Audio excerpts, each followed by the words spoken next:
అలాగే సార్, ఇంకో ప్రశ్న, ఏదైనా ప్లాట్ ల్యాండ్ లార్డ్ అని ఎలా నిర్ధారించుకోవాలి మనము? ఓకే.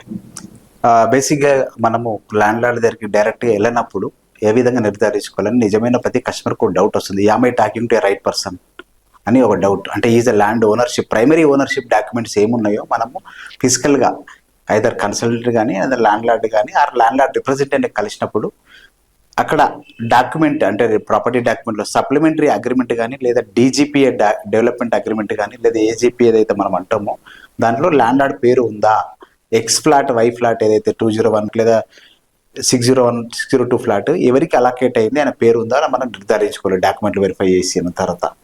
సో ప్రతి ఒక్కరు నేను ల్యాండ్ లార్డ్ ఫ్లాట్ అమ్ముతున్నట్టు అమ్మొచ్చు, నేను కాదనట్లేదు. అయితే is a right person or రాట్ ఆ ఫ్లాట్ని డాక్యుమెంట్ వెరిఫై చేసుకొని అప్పుడు మాత్రమే ఆ ఫ్లాట్ ఎక్స్ అనే పర్సన్ది కనుక ఆ పర్సన్తో మనము మాట్లాడడానికి ఆస్కారం ఉంది. ఇంకోటి రేరా సర్టిఫైడ్ రేరా పోర్టల్లో టీఎస్ రేరా పోర్టల్లో కూడా మనము డాక్యుమెంట్స్ డౌన్లోడ్ చేసుకుంటే అక్కడ లీగల్ టైటిల్ అని దాంట్లో మనము చూసుకోవచ్చు, పేరు కూడా చూసుకోవచ్చు. సో అప్పుడప్పుడు సప్లిమెంటరీ అగ్రిమెంట్ ఉండకపోవచ్చు కానీ బేసిక్గా డెవలప్మెంట్ అగ్రిమెంట్ కానీ సేల్ డీడ్ కానీ అంటే కనుక ఉంటే ఆయన పేరు ఉంటుంది. రేరా పోర్టల్లో మనం డౌన్లోడ్ చేసుకొని ప్రతి కస్టమర్ చూసుకోవచ్చు.